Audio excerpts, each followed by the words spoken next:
नमस्कार। देश प्रदेश के इस खास सेगमेंट में आपका बहुत बहुत स्वागत है। मैं हूं आपके साथ जया कौशिक। शुरुआत कर रहे हैं पंजाब की खबर से, जहां शिक्षकों ने जबरदस्त प्रदर्शन किया। संगरूर में कल मुख्यमंत्री चरणजीत सिंह चन्नी की सभा के दौरान कुछ देर के लिए यहां पर काफी अफरा तफरी भी हो गई। ये तस्वीरें आप संगरूर की देख रहे हैं। जब मुख्यमंत्री यहां पर भाषण दे रहे थे, उसी वक्त बीएड टीईटी शिक्षकों ने अपनी मांगों को लेकर विरोध प्रदर्शन शुरू कर दिया। पुलिस ने हालात ठीक करने के लिए कुछ लोगों को हिरासत में भी यहां पर ले लिया।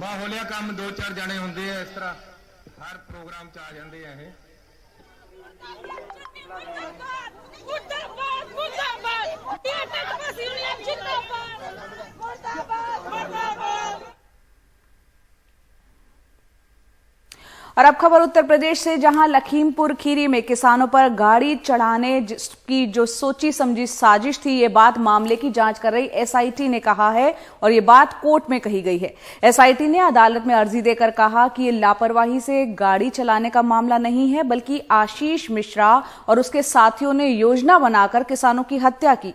चश्मदीदों की गवाही और जांच के बाद अब एसआईटी ने आरोपियों पर लगी धाराएं और बढ़ा दी हैं और इसके बाद अब विपक्षी पार्टी इस पूरे मामले को लेकर सरकार पर एक बार फिर दबाव बना रही है कि गृह राज्य मंत्री अजय मिश्रा टेनी को बर्खास्त किया जाए।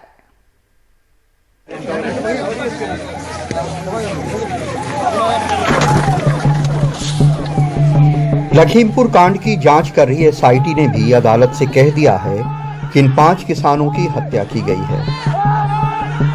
अदालत को दी गई अर्जी में जांच अधिकारी ने लिखा है कि अभियुक्त गणों द्वारा उक्त आपराधिक कृत्य को लापरवाही एवं उपेक्षा से नहीं, बल्कि जानबूझकर पूर्व से सुनियोजित योजना के अनुसार जान से मारने की नियत से कारित किया है।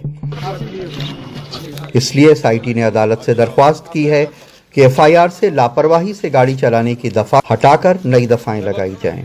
304A, 338, 279 इसका विलोपन कर दिया है विवेचक ने, इनको हटा दिया है। ये धाराएं हटा दी गई हैं। अब जो बची धाराएं हैं उसमें 302, 120 भी पहले था और जो एडेड सेक्शन है वो 307, 326 और 34, 3/25। 3 अक्टूबर को हुए इस कांड की 50 से ज्यादा वीडियोस एसआईटी के पास सबूत के तौर पे दिए गए हैं, जिससे इस मामले में गृह राज्य मंत्री के बेटे आशीष मिश्रा समेत 13 लोग गिरफ्तार किए गए हैं। किसानों के वकीलों का तो दावा है कि उस दिन योजना के तहत बाहर से गुंडे बुलाए गए थे। जांच होने के बाद और जो गवाहों से जो बयान जो हुए हैं जिन लोगों के, और जांच जो की है एसआईटी ने, उसके बाद ये चीज़ क्लियर हुई है कि क्योंकि इस मामले में कई लोग थे जो लखनऊ के थे, कुछ बाहर के भी लोग थे, तो इन्होंने पूरी प्लानिंग करके बाहर से जो है गुंडों को बुलाया था। उसके बाद प्लानिंग करके किसानों को मारा गया है। गृह राज्य मंत्री अजय मिश्रा के बेटे आशीष मिश्रा पर सरकारी एसआईटी के हत्या का आरोप लगाते ही विपक्ष ने प्रधानमंत्री पे हमला बोल दिया। राहुल गांधी ने इस पे लोकसभा में बहस न कराने पे नाराजगी जताई। एक मंत्री ने किसानों को मारने का काम किया है। प्रधानमंत्री जानते हैं, उनके साथ उनकी टीम में है। हमने कहा उस समय भी डिस्कशन नहीं होने दी। जैसे इनको चुप किया है, वैसे ही उस समय भी हम सबको चुप किया था। कांग्रेस महासचिव प्रियंका गांधी ने ट्वीट कर गृह राज्य मंत्री अजय मिश्रा की बर्खास्तगी की मांग की। उन्होंने लिखा, न्यायालय की फटकार व सत्याग्रह के चलते अब पुलिस का भी यह कहना है कि गृह राज्य मंत्री के बेटे ने साजिश करके किसानों को कुचला था। जांच होनी चाहिए कि साजिश में गृह राज्य मंत्री की क्या भूमिका थी, लेकिन नरेंद्र मोदी जी ने किसान विरोधी मानसिकता के चलते इन्हें पद से हटाया भी नहीं। मोदी जी अजय टेनी को बर्खास्त कीजिए। लखीमपुर कांड को सुप्रीम कोर्ट मॉनिटर कर रहा है। बार बार उसने उत्तर प्रदेश पुलिस को फटकार लगाई है। एसआईटी भी दोबारा से गठित की गई है। तब जाकर आखिरकार इस नतीजे पे एसआईटी पहुंची है। इससे किसानों का पक्ष मजबूत होगा। लखीमपुर खीरी में प्रतीक और कैमरामैन विनीत कुमार वर्मा के साथ कमाल खान, एनडीटीवी इंडिया। और अब बात करते हैं अकाली दल की। अपनी स्थापना के 101 साल पूरे होने का समारोह मनाते हुए अकाली दल ने कल परंपरा के मुताबिक मध्य पंजाब के मोगा से चुनावी शंखनाद किया। अरसे बाद पार्टी के बुजुर्ग नेता प्रकाश सिंह बादल ने सभा को संबोधित किया और पहली बार उन्होंने आने वाले चुनाव में बीजेपी को अपना प्रतिद्वंदी बताया।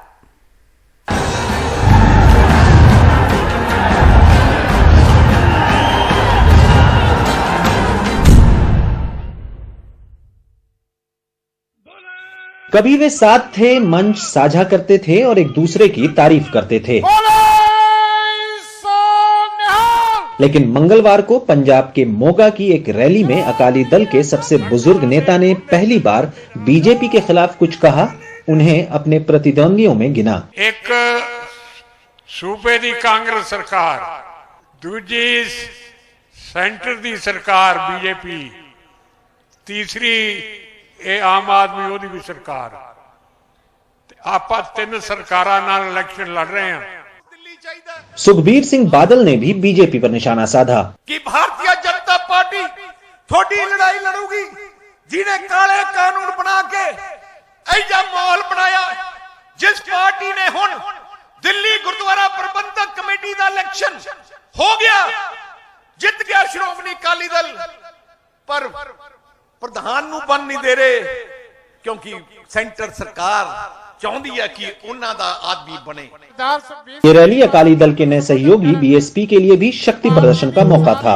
मकसद पंजाब की विशाल दलित आबादी को जोड़ना है। बीएसपी के सतीश मिश्रा ने पंजाब के साथ पार्टी के रिश्तों को याद किया। 75वां वर्ष जब सन 96 में मनाया गया था शिरोमणि अकाली दल का, तब पंजाब ने बहुजन समाज पार्टी के जन्मे मानवर श्री काशीराम जी, जो उन्होंने बहुजन समाज पार्टी को जन्म दिया, जिन्होंने जो बहुजन समाज पार्टी के संस्थापक थे, उन्होंने और श्री प्रकाश सिंह बादल जी ने मिलकर के एक गठबंधन किया था। 2014 से देखें तो अकाली दल ऐसी बड़ी रैलियां करने में माहिर है, लेकिन अगर चुनावी नतीजों की बात करें तो चाहे 2014 का लोकसभा चुनाव हो, 2017 के विधानसभा चुनाव हो या 2019 का लोकसभा चुनाव हो, ऐसी बड़ी रैलियां करने के बावजूद अकाली दल ने कोई बहुत अच्छी परफॉर्मेंस इन चुनावों में नहीं दी है। अब उनकी सारी उम्मीदें उनके नए गठबंधन के पार्टनर बीएसपी पर टिकी हैं, जिनका वोट शेयर खुद पंजाब में कम होता जा रहा है। मोगा से तन्मय के साथ मोहम्मद गजाली, एनडीटीवी इंडिया। तो पंजाब की सियासत काफी दिलचस्प होती चली जा रही है। बहरहाल रुक करते हैं अगली खबर का। एनडीटीवी की खबर का असर हुआ है। मध्य प्रदेश की राजधानी भोपाल के लाऊखेड़ी में सीवेज चैम्बर में एक मौत के मामले में नगर निगम ने जांच रिपोर्ट अपनी सौंप दी है, जिसमें प्रशासन ने यह माना है कि इंजीनियर और मजदूर दोनों लोग बिना सुरक्षा उपकरणों और सुरक्षा मानकों के 20 फीट गहरे सीवेज टैंक में उतर गए थे। कंपनी अंकिता कंस्ट्रक्शन ने किसी तरह का सुरक्षा उपकरण नहीं दिया था। प्रशासन ने माना कि मृतक श्रमिक नाबालिग था। आपको बता दें कि कल ही एनडीटीवी ने एक खबर दिखाई थी और रिपोर्ट के बाद नगरीय प्रशासन मंत्री भूपेंद्र सिंह ने पुलिस कमिश्नर को आपराधिक केस दर्ज करने के निर्देश दे दिए हैं। साथ ही मृतकों के आश्रितों को 10-10 लाख रुपए की सरकारी मदद के आदेश देने का भी आदेश दिया है।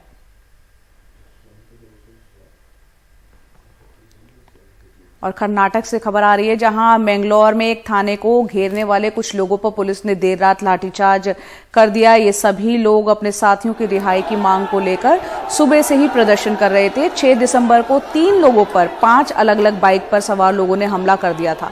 इस हमले में 3 संदिग्धों को पुलिस ने हिरासत में ले लिया था और इसके बाद से ही संदिग्धों की रिहाई की मांग को लेकर थाने के बाहर लोग इकट्ठा हो रहे थे, प्रदर्शन कर रहे थे। पहले तो पुलिस ने उन्हें समझाने की बहुत कोशिश की, लेकिन जब वो नहीं माने तो आखिरकार पुलिस ने यहां पर लाठीचार्ज किया। लाठीचार्ज में कुछ लोगों को चोटें भी आई, जिनका इलाज इस वक्त अस्पताल में चल रहा है। और अब खबर जम्मू कश्मीर से, जहां सोमवार को हुए आतंकी हमले में मारे गए पुलिस वालों के घरों में मातम पसरा हुआ है और इन्हीं में से एक का शव जब उनके गांव पहुंचा तो पूरा गांव निकल आया विदाई देने के लिए। आपको बता दें, आतंकी हमले में 3 पुलिसकर्मियों ने अपनी जान गंवाई थी। एक गांव मातम में डूबा है। जब पुलिसकर्मी रमीज अहमद का शव गंदरबल जिले के उनके गांव यशमा पहुंचा तो सैकड़ों लोगों ने उसे नायक की विदाई दी। अहमद उन 3 पुलिस वालों में से है जिन्हें सोमवार शाम एक बस पर हुए आतंकी हमले में जान गंवानी पड़ी। 11 अन्य पुलिस वाले घायल हैं। आप चले जाओ, इस वक्त क्या करोगे? कल सवेरे 6 बजे गेट खुलेगी, उसके बाद आ जाना।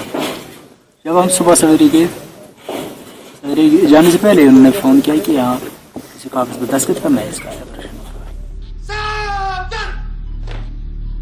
पुलिस कहती है ये जैश-ए मोहम्मद के 3 दहशतगर्दों का सोचा समझा हमला था। हमारे जवानों ने काफी फायरिंग किया था, जिसमें एक आतंकवादी जख्मी हुआ है। उसका ब्लड स्पॉट काफी दूर तक देखा गया है। ये क्रू से पांपोड़ और तराल तरफ भागने में कामयाब हो गया। उसको हम लोग ट्रैक कर रहे हैं। बहुत जल्दी इस ग्रुप को हम लोग न्यूट्रलाइज कर लेंगे। और सबसे बड़ी बात है कि हमारे जवानों इतना अच्छा, उनका मकसद था कि अटैक करके वेपन स्नैचिंग करने का, और हमारे जवान ने रिटेलिएशन बहुत अच्छा से किया। एक वेपन स्नैचिंग नहीं हो पाया, और इस ग्रुप को हम लोग बहुत जल्दी न्यूट्रलाइज करेंगे। प्रधानमंत्री ने हमले पर रिपोर्ट मांगी है। ये हमला श्रीनगर के हाई सिक्योरिटी जोन में हुआ। बीते 3 दिन में पुलिस पर यह दूसरा हमला रहा। शनिवार को बांदीपुरा जिले में एक हमले के दौरान 2 पुलिस वाले मारे गए थे। पूर्व मुख्यमंत्री उमर अब्दुल्ला के मुताबिक हालात चिंताजनक है। लोगों को एक सेंस ऑफ सिक्योरिटी देने में मौजूदा इंतजामिया पूरी तरह से फेल हो चुकी है। आप जहां पे भी देखें तो दिन दहाड़े हमले हो रहे हैं। जिन इलाकों को हमने मिलिटेंसी से खाली किया था, आज दोबारा आपको वहां मिलिटेंसी देखने को मिल रही है। श्रीनगर से नजीर मसूदी की report, NDTV India. Mumbai narcotics control bureau ने 2 दिन के अंदर शहर में 9 अलग अलग कार्रवाइयों में 13 करोड़ की ड्रग्स बरामद की और 6 केस दर्ज किए हैं। बरामद ड्रग्स अलग अलग सामान में छिपाकर विदेश भेजी जानी थी। इस मामले में अभी सिर्फ एक विदेशी नागरिक पकड़ा गया है। देखते हैं रिपोर्ट। मुंबई एनसीबी ने शहर में 8 अलग अलग ठिकानों पर छापा मारकर ड्रग्स तस्करी के लिए हैरान करने वाले तरीकों का पर्दाफाश किया है। कहीं साइकिल के हेलमेट में, कहीं होस पाइप में, कहीं टाई के बॉक्स में, तो कहीं डॉक्टर के आले में, कंप्यूटर की हार्ड डिस्क में और हाथ में पहनने वाली चूड़ियों में। 6 केसेस नए बुक हुए हैं एनसीबी के द्वारा, जिसमें सबसे पहले तो 2.3 केजीज लगभग मेटाम्फेटामाइन ड्रग वो सीज हुआ है। उसके अलावा लगभग 4 केजी अफीम, जिसे ओपीएम कहते हैं, वो भी सीज हुआ है। उसके अलावा 2.525 केजीज ज़ोल्पिडेम टैबलेट, जो मोर देन 10,000 टैबलेट्स हैं जो एनडीपीएस एक्ट के में कवर होती है एज अ ड्रग, उन्हें भी सीज किया है। एनसीबी के मुताबिक अभी सिर्फ एक व्यक्ति को पकड़ा गया है जो विदेशी है।